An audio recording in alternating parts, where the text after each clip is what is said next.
and that's where a sort of a reaction can be made. You know, I was amazed when I went to Google just to find out. But I'm going to talk about these guys.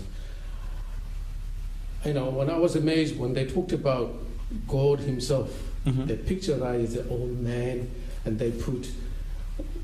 I mean, this as a Muslim, we're supposed to protect Jesus. This is our faith. His honor, His dignity.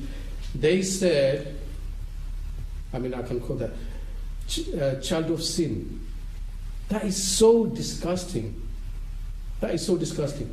Why didn't we Muslims say anything then? Why not?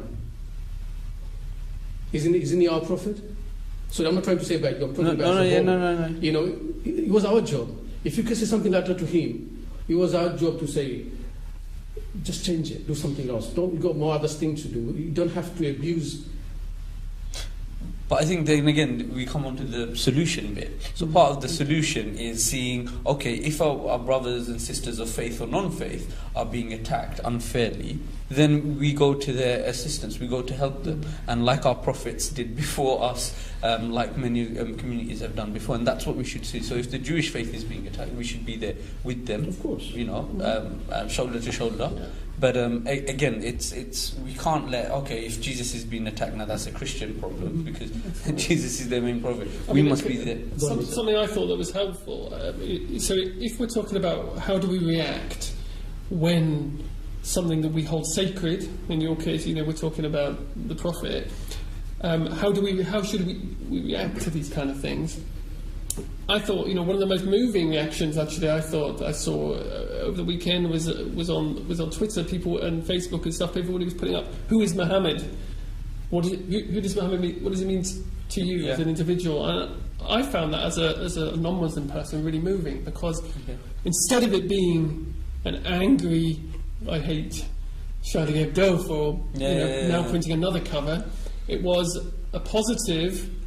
It wasn't letting them get away with it, actually. It was almost like a defiant kind of resistance, but in a positive way, saying, look, who is Muhammad? Well, he's this, and all these really beautiful statements of what he means to 1 point however many billion Muslims are around the world, and so many people were saying it, and I found that as a non-Muslim person quite moving. So I think that's one of the ways we can respond. It's all about our response, isn't it? And we do have responsibility as people of faith to think about how do we respond when we are provoked. We can't just use it as an excuse to do stuff. We have to be careful that we don't allow people to do stuff that they shouldn't do. So we do have a responsibility to teach others and work together across faith, across non-faith, you know, whoever, people of goodwill together, common good, working for one another, because we believe, as communities, the world is a much stronger place together than it is when we tear ourselves apart and try and cause separations. And we know there's so many people trying to do that